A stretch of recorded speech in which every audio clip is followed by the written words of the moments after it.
Good morning students, I am Devvrat. और आज बेटा हम बीएससी फर्स्ट ईयर केमिस्ट्री का अपना 5th लेक्चर स्टार्ट करने जा रहे हैं। बेटा जी, आज का हमारा टॉपिक होगा क्वांटम नंबर्स, क्वांटम संख्याएं। बेटा जी, हमने अपने प्रीवियस लेक्चर नंबर 4 में क्वांटम नंबर्स डिस्कस किए थे, लेकिन आज हम बेटा क्वांटम नंबर्स का रिमेनिंग पार्ट डिस्कस करेंगे।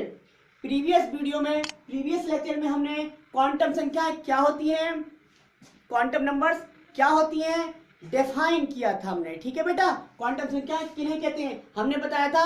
वे संख्याएं जो किसी परमाणु में, वे संख्याएं जो किसी एटम में इलेक्ट्रॉन की पोजीशन तथा एनर्जी को एक्सप्रेस करती हैं, व्यक्त करती हैं, एक्सप्लेन करती हैं, बताती हैं, क्या कहलाती हैं? क्वांटम नंबर्स कहलाती हैं। ये देखा था बेटा हमने, क्वांटम नंबर्स 4 होते थे।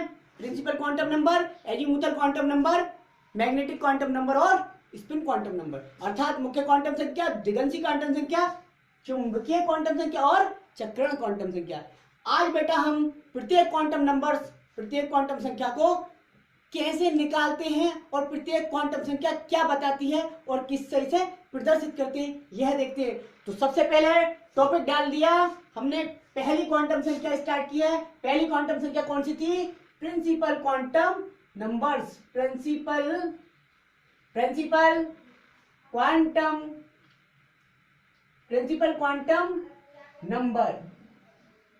क्वांटम नंबर अर्थात मुख्य क्वांटम संख्या।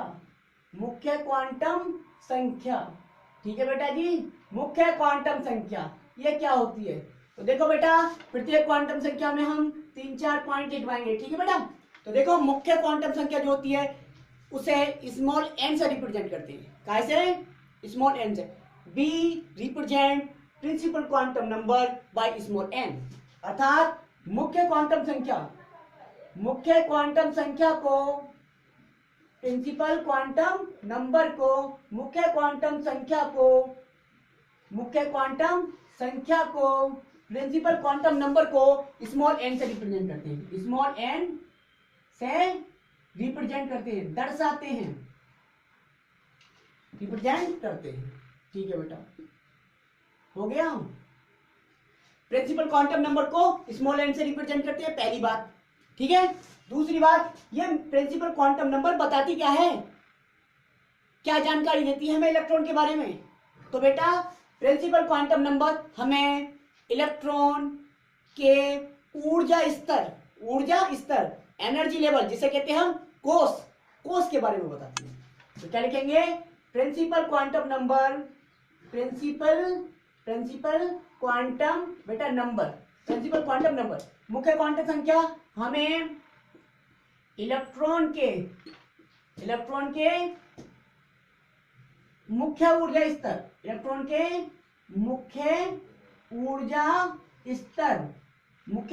अंग्रेजी में कहते हैं बेटा मेन एनर्जी लेवल। मुख्य ऊर्जा स्तर यानी कि एनर्जी लेवल जो होता है, मेन एनर्जी लेवल, जिसे क्या कहते हैं हम? कोष। प्रिंसिपल क्वांटम नंबर हमें इलेक्ट्रॉन के कोष के बारे में, यानी कि मुख्य ऊर्जा स्तर को क्या कहते हैं? कोष। ठीक है, मेन एनर्जी लेवल, कोष के बारे में बताती है, ये जानकारी देती है। ठीक है बेटा, प्रिंसिपल क्वांटम नंबर हमें किसका ज्ञान कराती है? हमें बोध कराती है कि इलेक्ट्रॉन कौन से कोष में स्थित है। बेसिकली कौन से कोष में? कोष होते हैं KLMNOPQ हो सकते हैं। ठीक है, तो कोषों की संख्या होती है, तो उन संख्या कौन से कोष में इलेक्ट्रॉन ये बताती है। ठीक है, प्रिंसिपल क्वांटम नंबर को स्मॉल एन से रिप्रेजेंट करते हैं। प्रिंसिपल क्वांटम नंबर हमें इलेक्ट्रॉन के मेन एनर्जी लेवल यानी कि कोष के बारे में बताती है। ठीक है बेटा, तीसरी बात, इसकी जो वैल्यू होगी बेटा प्रिंसिपल क्वांटम नंबर की, यानी कि अब प्रिंसिपल क्वांटम नंबर की जगह क्या लिख देंगे हम? प्रोनाउन, यानी कि इसकी वैल्यू, इसका मान बेटा, इसकी वैल्यू यानी कि n बराबर क्या होगी? इसकी वैल्यू सदैव क्या होगी? 1 2 3 4 आगे हो सकता है। सदैव क्या होती है इसकी वैल्यू? इस तरह से सदैव क्या होती है? पूर्णांक। ठीक है, पूर्णांक होती है, मतलब एक पूर्ण अंक ही होगी, ना ही नेगेटिव हो सकती, ना ही जीरो हो सकती, ना ही दशमलव में फ्रैक्शनल हो सकती है, केवल क्या होगी, पूर्णांक होती है। ठीक है बेटा, तो इसका मान जो होगा सदैव 1 2 3 4 5 6 हो सकता है। जैसे जैसे कोषों की संख्या बढ़ेगी वैसे वैसे n की वैल्यू बढ़ेगी। ठीक है बेटा, मुख्य क्वांटम संख्या का मान बढ़ता जाएगा। ठीक है बेटा, हो गया 3 बातें। चौथी बात क्या है बेटा, ये जो मुख्य क्वांटम संख्या है, ये जो मुख्य क्वांटम संख्या है, यदि मुख्य क्वांटम संख्या का मान बढ़ेगा तो क्या होगा, तो मुख्य क्वांटम संख्या का मान बढ़ने का मतलब है बेटा कि कोषों की संख्या बढ़ना। ठीक है, मान जब भी बढ़ेगा जब कोषों की संख्या बढ़ेगी, और कोषों की संख्या बढ़ेगी तो कोष क्या होते हैं, न्यूक्लियस के चारों ओर घूम रहे होते हैं, चारों ओर का स्थान तो होता है कोष। तो जब न्यूक्लियस के चारों ओर का स्थान बढ़ रहा है, इसका मतलब प्रिंसिपल क्वांटम नंबर यदि इंक्रीज हो रही है, इसका मतलब ये हो रहा है कि न्यूक्लियस के चारों ओर जो सेल्स हैं वो बढ़ रही हैं, वो भी बढ़ रही हैं, और जब वो बढ़ेंगी तो एटम का साइज बढ़ जाएगा, और एटम का साइज बढ़ जाएगा तो रेडियस भी बढ़ जाएगी। तो कह सकते हैं हम प्रिंसिपल क्वांटम नंबर जब जैसे जैसे बढ़ती है तो वैसे वैसे क्या बढ़ता है, एटॉमिक साइज उसका और एटॉमिक रेडियस बढ़ जाती है। ठीक है बेटा, ये बात बाद में लिखाएंगे, पहले ये देख लीजिए 3 पॉइंट। ठीक है बेटा, 3 पॉइंट देखने के बाद में अब देखिए आप, मैं क्वेश्चन दूं, देखो जरा, अगर हमें मुख्य क्वांटम संख्या का मान कैसे निकालें। ठीक है, तो मैं कहूं सोडियम 11 के लास्ट इलेक्ट्रॉन, क्या बेटा, के लास्ट इलेक्ट्रॉन के लिए जैसे जैसे बेटा हम क्वांटम नंबर सीखते जाएंगे वैसे वैसे वहां तक क्वेश्चन सोल्व करते जाएंगे स्टेप बाय स्टेप। ठीक है, जब चारों सीख जाएंगे तो 4 क्वांटम संख्याओं के मान निकलवाने कहेंगे। तो Na11 के लास्ट इलेक्ट्रॉन के लिए क्या, principal quantum number, principal quantum number, sodium 11 के लास्ट इलेक्ट्रॉन के लिए प्रिंसिपल क्वांटम नंबर का मान ज्ञात कीजिए, का मान ज्ञात कीजिए। Calculate the value of principal quantum number for the last electron of sodium 11। ठीक है बेटा, ये अंग्रेजी में हो गया क्वेश्चन। तो देखो जरा, सबसे पहले क्या करते हैं, सबसे पहले यदि हमें क्वांटम नंबर, ये मिटा देता हूं, ये उतार लिया होगा आपने। ठीक है, सबसे पहले बेटा क्या करते हैं, सबसे पहले हम जिसके लिए भी क्वांटम नंबर्स की वैल्यू याद करते हैं, सबसे पहले उस एटम का क्या लिखो, इलेक्ट्रॉनिक विन्यास। क्या लिखो बेटा, इलेक्ट्रॉनिक विन्यास। तो हमने इलेक्ट्रॉनिक विन्यास लिखा Na11 का 1s2 2s2 2p3 2p3 कह रहा हूं, 2p6 बेटा, 1s2 2s2 2p6 और ये 3s। अब गिन के देख लो, 2 2 4 6 10 और 1 11, तो 1 इलेक्ट्रॉन बचा तो इसमें आ गया। अब हमने करे लास्ट इलेक्ट्रॉन, तो लास्ट इलेक्ट्रॉन तो बेटा इसमें है। तो यहाँ पे देखो ये संख्या कितनी है, कोष यही तो है, पहला कोष, दूसरा कोष, ये तीसरा कोष। इसका मतलब यहाँ पे कोष की संख्या क्या है, 3 है। कोष की संख्या कितनी है बेटा, कोष की संख्या बराबर यहाँ पे 3 है। और हमने बताया था मुख्य क्वांटम संख्या क्या बताती है, कोषों की संख्या ही तो बताती है। तो कोषों की संख्या बताती है, यानी कि n बराबर 3 हो गया, खत्म, सिंपल। n की वैल्यू सो सिंपल। यदि कोष k है, l है, m है, n है, o है, मान लो, तो n की वैल्यू क्या होगी बेटा, n बराबर k के लिए 1, l के लिए 2, m के लिए 3, n के लिए 4, इसी तरह से होती जाएगी। ठीक है, तो यहाँ k कोष था, ये दूसरा वाला l कोष था, और ये तीसरा वाला m था, इसलिए m के लिए 3 वैल्यू आई। ठीक है, इस तरह से समझ गए, ये क्वेश्चन खत्म। अभी हमने मुख्य क्वांटम संख्या तक निकालना सीखा है। ठीक है, तो मुख्य क्वांटम संख्या में बेटा हमने 3 बातें जानी। कितनी बातें, 3 बातें। क्या, मुख्य क्वांटम संख्या को स्मॉल n से रिप्रेजेंट करते हैं, छोटे n से दर्शाते हैं, प्रदर्शित करते हैं। ठीक है, मुख्य क्वांटम संख्या किसी एटम में इलेक्ट्रॉन के कोष को बताती है, कोष की संख्या को बताती है, कौन से कोष में इलेक्ट्रॉन प्रेजेंट है वो वाला। ठीक है बेटा, तीसरी बात, इसकी वैल्यू सदैव पूर्णांक होगी, यानी कि 1 से लेके, ना तो फ्रैक्शनल होगी ना ही नेगेटिव मान होगा कोई, केवल पूर्णांक होगी, 1 2 3 4 5। ठीक है, जैसे जैसे कोषों की संख्या बढ़ती जाएगी इसका मान बढ़ता जाएगा। के कोष के लिए n की वैल्यू 1, L के लिए 2, M के लिए 3, N के लिए 4, क्योंकि K L M N, ठीक है। तो 1 2 3 4, ठीक है बेटा। अब देखते हैं हम क्या नोट करके ये बात लिख देते हैं, केवल छोटी सी नोट। क्या? यदि प्रिंसिपल क्वांटम नंबर यानी कि n की वैल्यू, यदि प्रिंसिपल क्वांटम नंबर यानी कि n की वैल्यू बढ़ती है, यानी कि इंक्रीज होती है बेटा जी, इंक्रीज होती है, इसका मतलब बढ़ना हो गया, इंक्रीज होती है, तब उस एटम का क्या होता है बेटा? उस एटम का एटॉमिक साइज तथा जब साइज बढ़ेगा तो एटॉमिक रेडियस बढ़ जाएगी बेटा। एटॉमिक साइज तथा एटॉमिक रेडियस क्या होता है? एटॉमिक रेडियस इंक्रीज होता है, इंक्रीज होता है, इंक्रीज होता है, ठीक है बेटा, इंक्रीज होता है, ठीक है बेटा जी, इंक्रीज होता है, इंक्रीज होता है, ठीक है बेटा।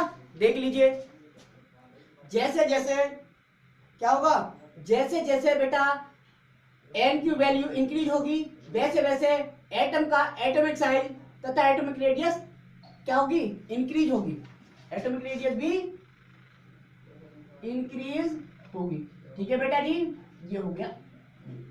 एग्जांपल देख लो, यदि n की वैल्यू यहाँ पे 3 है और हम कहें यहाँ पे n की वैल्यू 4 है, तो हम पूछे बताओ एटॉमिक रेडियस कहाँ ज्यादा होगी, यहाँ या यहाँ? तो बेटा यहाँ एटॉमिक रेडियस क्या होगी? रेडियस और एटॉमिक साइज भी, एटॉमिक साइज दोनों बेटा, एटॉमिक साइज दोनों क्या होंगे? दोनों ज्यादा होंगे इससे, ठीक है।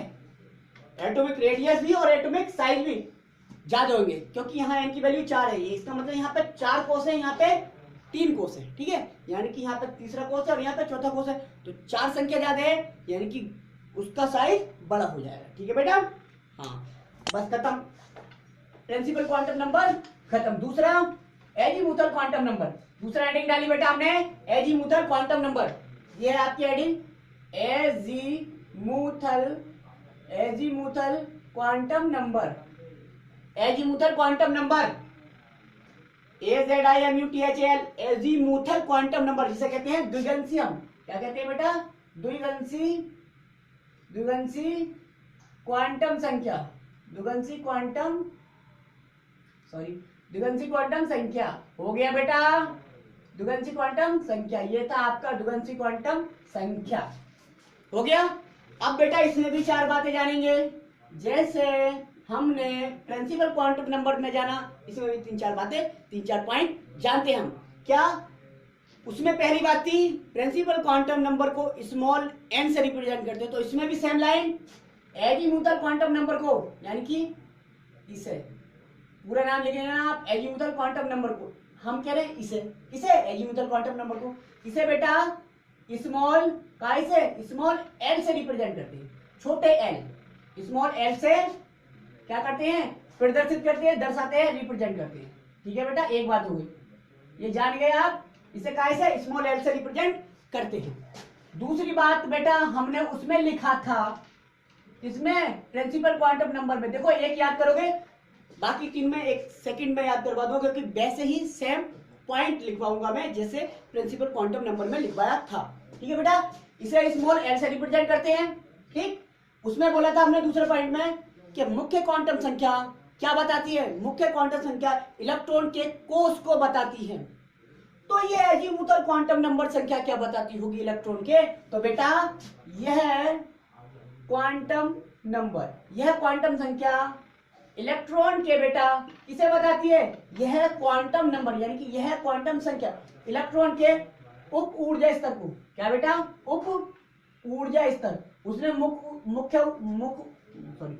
मुख्य ऊर्जा स्तर को बताया था, मेन एनर्जी लेवल, और ये क्या बता रही है? उप ऊर्जा स्तर यानी कि सब एनर्जी लेवल, और सब एनर्जी लेवल को कहते हैं उपकोष। क्या कहते हैं बेटा? उपकोष। जैसे मेन एनर्जी लेवल को सेल कहा था हमने, वैसे ही उप ऊर्जा स्तर को उपकोष कहेंगे। तो ये क्वांटम नंबर इलेक्ट्रॉन के उप ऊर्जा स्तर यानी कि उपकोष को बताती है। कहने का मतलब उपकोष के बारे में जानकारी देती है बेटा, बताती है का मतलब ये हो गया, ऐसा नहीं है कि ये बोलती है, ठीक है। ये क्वांटम नंबर इलेक्ट्रॉन के उप ऊर्जा स्तर यानी कि उपकोष के बारे में जानकारी देती है, बताती है, ठीक है। अच्छा बेटा हमने कहा था कि n का मान जो होता है कोषों की संख्या पर निर्भर करता है। कोषों की संख्या अगर 1 होगा तो n का मान 1 होगा। तो इसकी वैल्यू कैसे ज्ञात करें? तो बेटा देखो, एजीमुथल क्वांटम नंबर, यहाँ पे हमने नाम लिख दिया इसका, एजीमुथल क्वांटम नंबर की वैल्यू, एजीमुथल क्वांटम नंबर का मान, द्विगंशी क्वांटम संख्या का मान किस पे निर्भर करता है? की वैल्यू प्रिंसिपल क्वांटम नंबर पर डिपेंड करती है। प्रिंसिपल क्वांटम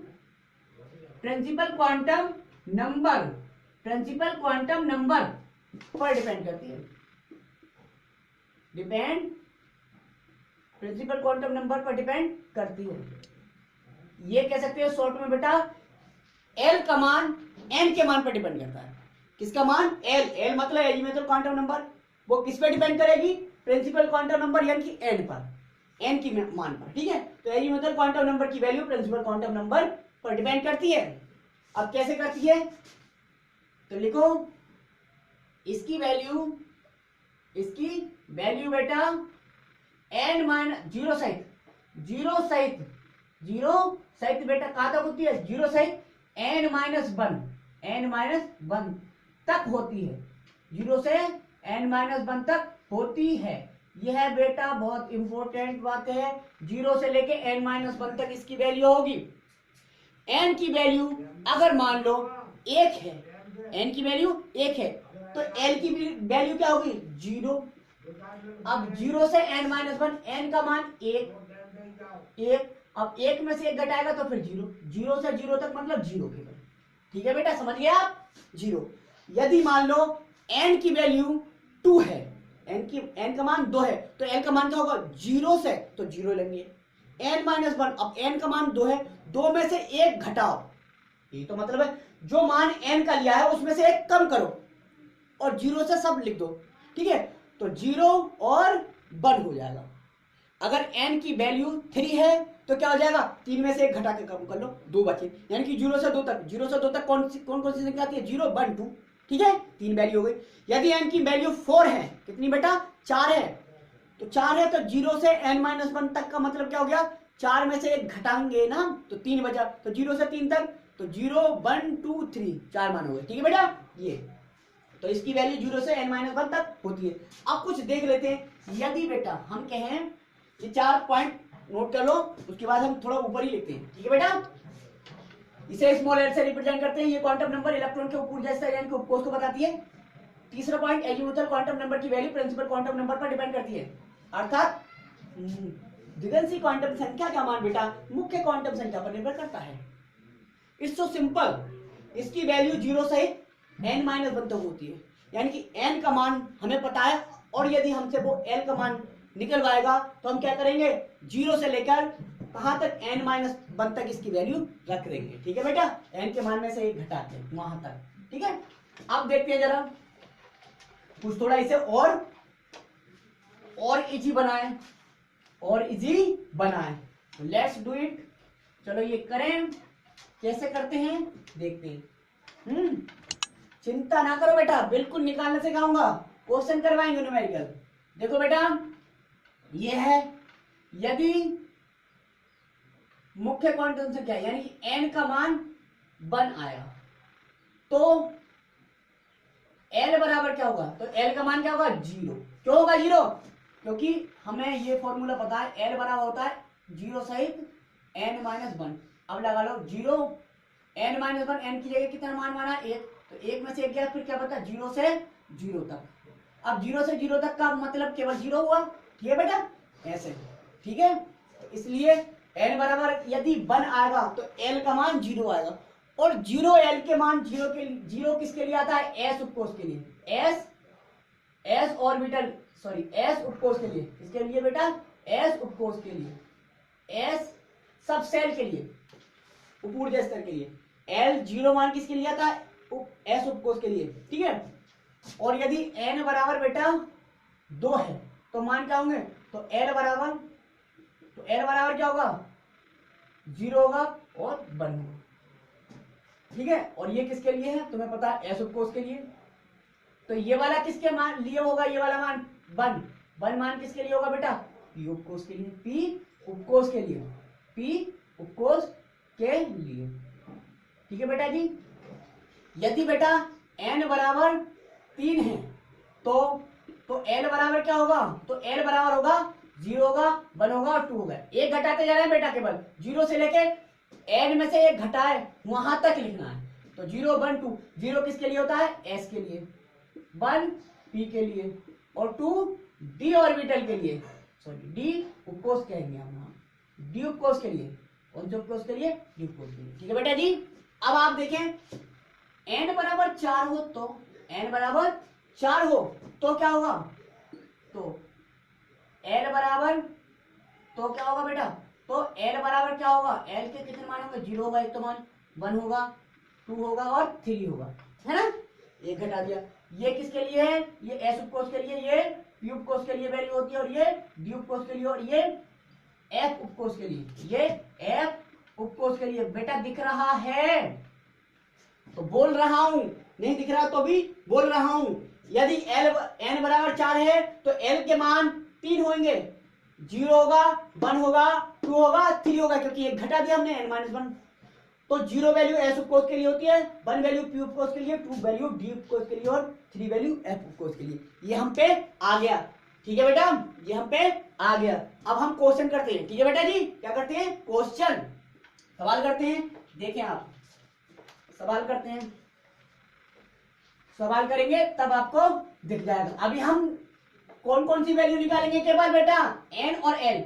जितनी क्वांटम नंबर सीखते जाएंगे स्टेप बाय उतना क्वेश्चन सॉल्व करते जाएंगे। ठीक है, हम क्वेश्चन फिर यही दें, Na11 के लास्ट इलेक्ट्रॉन बेटा, अंतिम इलेक्ट्रॉन के लिए किस किस के?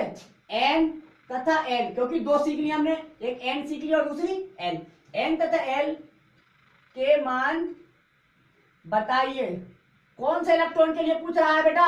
लास्ट इलेक्ट्रॉन के लिए, आखिरी इलेक्ट्रॉन के लिए। तो बेटा हमें पहले से पता है, सबसे पहले क्वांटम नंबर तभी कैलकुलेट कर पाएंगे जब तक हम इलेक्ट्रॉनिक विन्यास नहीं खींचे।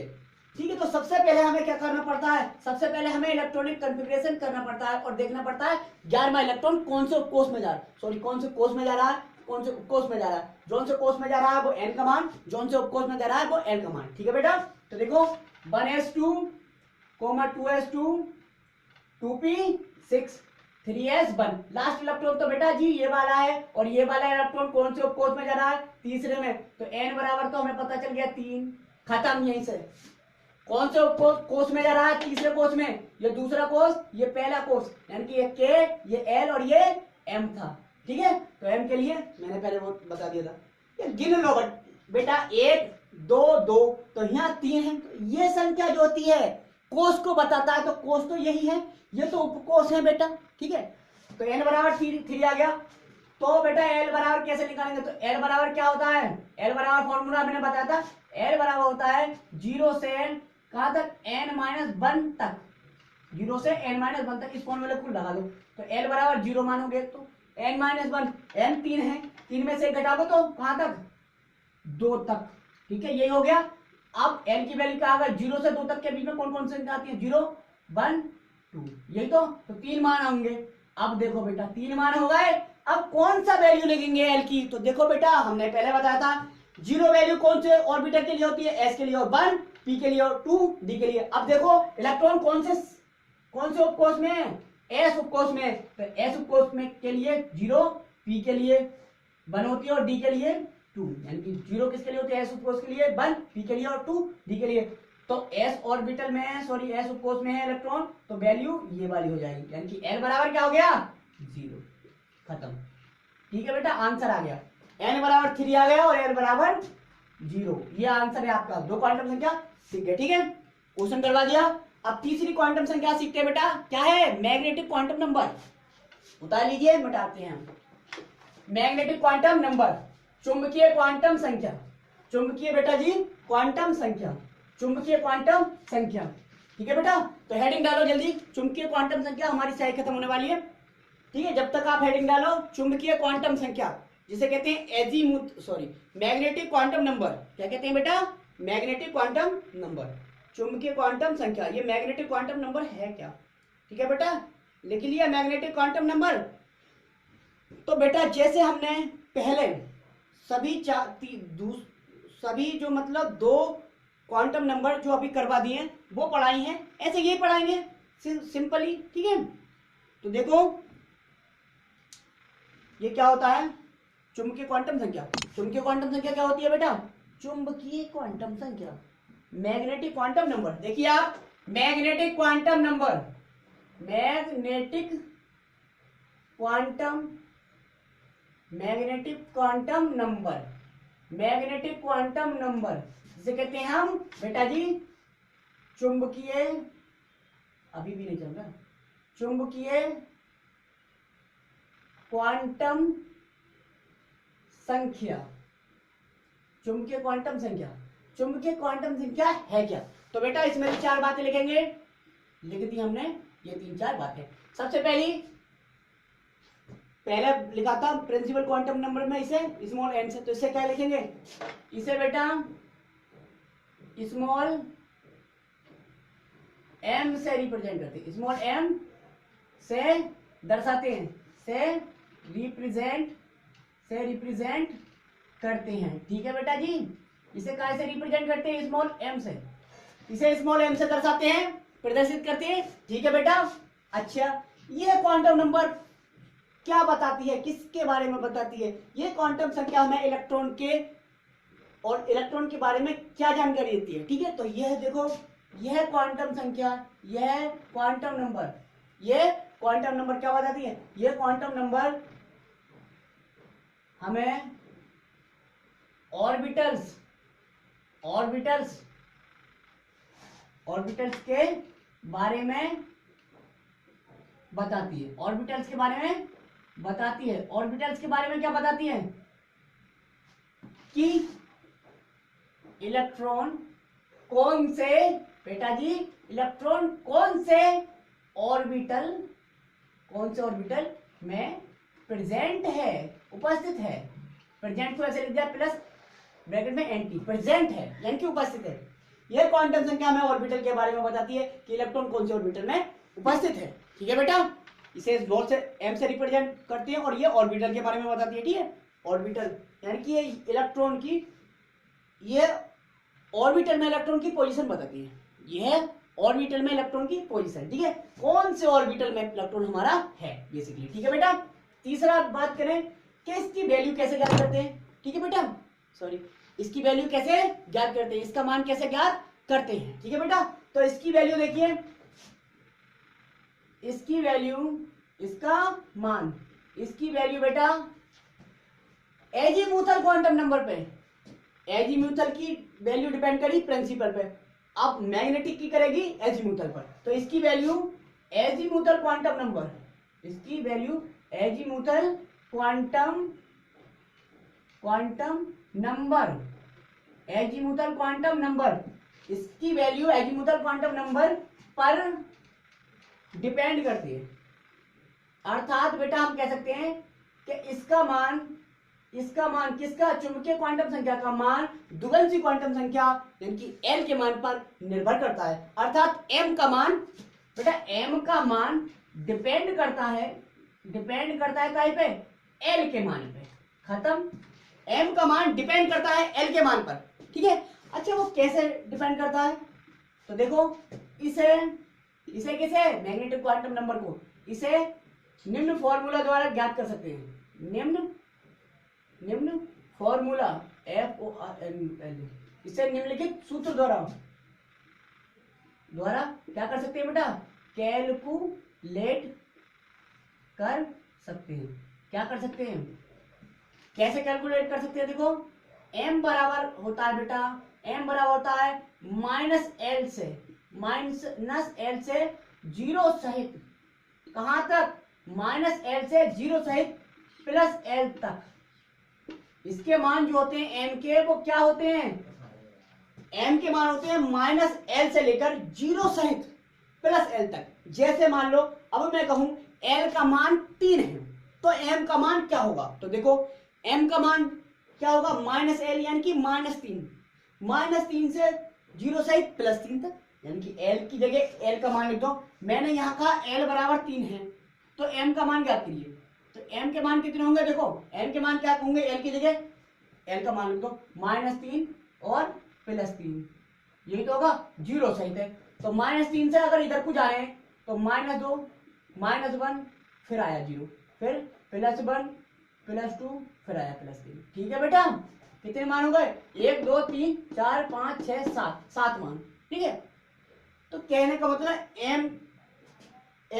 m की वैल्यू को किस फॉर्मूले से, इस फॉर्मूले से कैलकुलेट कर सकते हैं। m बराबर होता है -l से 0 से +l तक। ठीक है, अच्छा बेटा अब ये कौन सा मान होगा वो देखेंगे, वो ऑर्बिटल हमें बता देगा कौन सा इलेक्ट्रॉन कौन से ऑर्बिटल में, वो बताएगा। ठीक है बेटा, अच्छा एक बात और, ठीक है बेटा एक बात ये बेटा, यदि हमें m का टोटल मान ज्ञात कर रहे हैं, जैसे l बराबर 3 है तो कोई पूछे बताओ l बराबर 3 है तो m के कुल मान कितने होंगे, तो कुल मान ज्ञात करने के लिए क्या करते हैं, ये फॉर्मूला लगाते हैं। m बराबर होता है बेटा 2l + 1, 2l + 1। ठीक है, 2l + 1, इससे कुल मान ज्ञात करते हैं। क्या मान करते हैं? कुल मानों की संख्या, कुल मानों की संख्या, यानी कि इतने मान हो सकते हैं। ठीक है, लेकिन उस पार्टिकल और इलेक्ट्रॉन के लिए कौन सा मान होगा वो ऑर्बिटल बना के पता चलता है। ठीक है, ये हो गया। ठीक है, मैग्नेटिक क्वांटम नंबर खत्म हो गया बेटा। ठीक है, अब इससे रिलेटेड एक सवाल कर लें। ठीक है, अब हम 3 क्वांटम नंबर पढ़ चुके हैं, हम प्रिंसिपल, एजीमुथल और मैग्नेटिक। तो क्यों ना एक सवाल से ही सोडियम वाला लेके हम तीनों को कैलकुलेट करते हैं। ठीक है बेटा, देखते हैं। मिटा रहे हैं, जल्दी उतार लीजिए बेटा। ये हो गया आपका। आज हम चारों क्वांटम संख्याएं कंप्लीट करेंगे और क्वेश्चन भी करवा देंगे एक आध। ठीक है बेटा, बहुत लंबी वीडियो हो जाएगी अपन, लेकिन देखना समझ में जरूर आएगी। ठीक है, जब क्वेश्चन करवाएंगे तब समझ में आएगी। यदि बेटा आप मोटरसाइकिल की थ्योरी लिख दें कि मोटरसाइकिल कैसे ड्राइव करते हैं, how to drive a bike, तो क्या ये लिखेंगे कि सबसे पहले हम अपनी लेफ्ट लेग उठाकर बाइक पर बैठते हैं, उसके बाद क्लिच दबाते हैं, फिर किक मारते हैं, फिर क्लिच दबाते हैं, फिर गियर डालते हैं।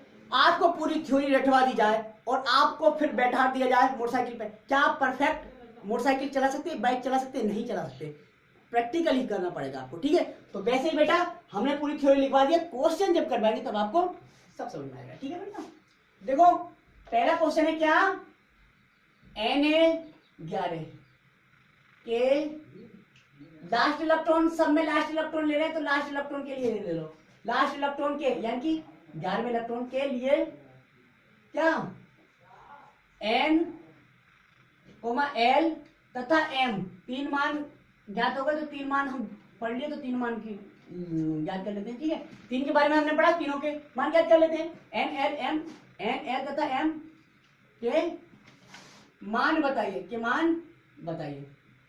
ठीक है, कैलकुलेट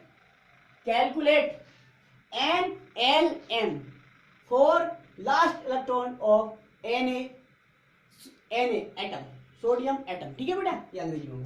तो देखो सबसे पहले क्या बताया था हमने, सबसे पहले इलेक्ट्रॉनिक विन्यास करो, फिर n की वैल्यू वहां से पता चल जाएगी, और n की वैल्यू पता चलते ही l की वैल्यू पता चल जाएगी, और l की वैल्यू पता चलते ही m की वैल्यू पता चल जाएगी। देखो सबसे पहले इलेक्ट्रॉनिक विन्यास, 1s2 2s2 2p6, ये आ गया 3s1। ठीक है बेटा, तो लास्ट इलेक्ट्रॉन तो यही है, आखिरी इलेक्ट्रॉन।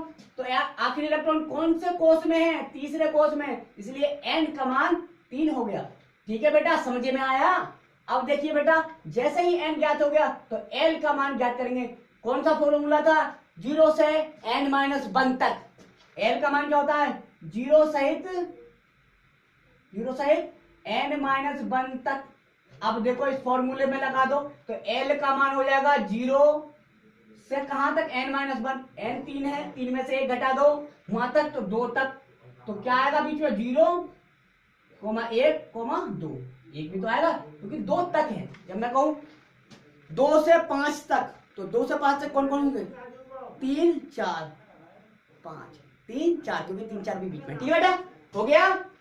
अब देखते हैं आप, अब देखियो ये कौन से ऑर्बिटल के लिए होता है, S के लिए, ये P के लिए और ये D के लिए। अब इलेक्ट्रॉन देखो कौन से उपकोष में, एस में, तो भैया वैल्यू हो गई 0। तो एल बराबर क्या हो गया बेटा, एल बराबर 0 प्राप्त हो गया हमें। अब एल बराबर 0 प्राप्त होना था और फिर एम का वैल्यू हम ज्ञात करेंगे। अतः अब एम बराबर क्या होता है, एम बराबर ज्ञात करना है तो एम बराबर होता है माइनस एल से 0 सहित बेटा प्लस एल तक। ठीक है बेटा, ये फॉर्मूले से m का मान ज्ञात कर लो। तो m बराबर क्या हो जाएगा बेटा जी, माइनस एल, मतलब l की जगह l की वैल्यू -0, फिर 0, फिर +0। बेटा कितने 0 लगा लो, तो रेगो का 0, तो m बराबर भी 0, खत्म। n बराबर 3, l बराबर 0, m बराबर 0 आ गया, खत्म हो गया बेटा। इस तरह से तीनों ज्ञात के लिए बता रहे हैं। अब लास्ट वन हमारी क्वांटम नंबर बची है, जिसका नाम है बेटा जी स्पिन क्वांटम नंबर, चक्रण क्वांटम संख्या। अब वो देख लेते हैं वो क्या बताती है और उसे कैसे कैलकुलेट करते हैं। ठीक है बेटा, तो देखो लास्ट वन है स्पिन बेटा quantum number, spin quantum number, चक्रण क्वांटम संख्या। चक्रण बेटा जी क्वांटम संख्या, चक्रण क्वांटम संख्या क्या होती है, देखो पहली बात, दूसरी बात, तीसरी बात, चौथी बात, खत्म। इसे क्या से रिप्रेजेंट करते हैं बेटा, इसे स्मॉल एस, ठीक है बेटा, इसे स्मॉल एस से रिप्रेजेंट करते हैं, स्मॉल एस रिप्रेजेंट करते हैं। ठीक है, इसे स्मॉल एस से रिप्रेजेंट करते हैं लिख लेना आप। ठीक है, इसे स्मॉल एस से रिप्रेजेंट करते हैं। दूसरी बात, यह किसके बारे में बताती है, यह क्वांटम नंबर, यह क्वांटम संख्या इलेक्ट्रॉन, यह क्वांटम संख्या ऑर्बिटल में बेटा, यह क्वांटम संख्या ऑर्बिटल में इलेक्ट्रॉन के स्पिन की दिशा को बताती है। ऑर्बिटल में इलेक्ट्रॉन के स्पिन की डायरेक्शन, स्पिन की दिशा को बताती है। यानी कि this quantum number explain the direction off spin in an orbital. ठीक है, यह क्वांटम संख्या ऑर्बिटल में इलेक्ट्रॉन की स्पिन की दिशा को बताती है। ठीक है बेटा जी, यानी कि उसका ज्ञान कराती है। अब बेटा समझे इसकी वैल्यू कैसे ज्ञात करते हैं। तो देखो m के प्रत्येक मान के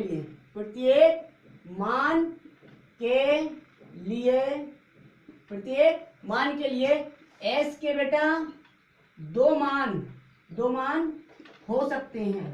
कौन कौन से दो मान हो सकते हैं, यानी कि for each value of m s में हैव टू वैल्यूज, s दो वैल्यू रख सकती है। ठीक है, कौन कौन सी, +1/2, दूसरी -1/2, दो मान हो सकते हैं। अब ये कैसे, यदि इलेक्ट्रॉन क्लॉकवाइज डायरेक्शन में, क्लॉकवाइज यानी कि इलेक्ट्रॉन का स्पिन ये है। ठीक है, पहला इलेक्ट्रॉन है क्लॉकवाइज, तो s बराबर s की वैल्यू क्या होगी, +1/2। पहले इलेक्ट्रॉन के लिए सदैव +1/2 कह सकते हैं। किसी भी ऑर्बिटल में जो पहला इलेक्ट्रॉन होता है उसके लिए +1/2 होता है उसका मान s का, और दूसरे इलेक्ट्रॉन के लिए। और यदि इलेक्ट्रॉन एंटी क्लॉकवाइज बेटा जी एंटी क्लॉकवाइज घूम रहा है, तो यानी कि इस तरह का है, इस तरह से स्पिन, यानी कि दूसरा इलेक्ट्रॉन ऐसे भरा जाता है एंटी क्लॉकवाइज, तो है ना। तो इसके लिए s का मान क्या होगा, s बराबर -1/2 हो गए। तो ये था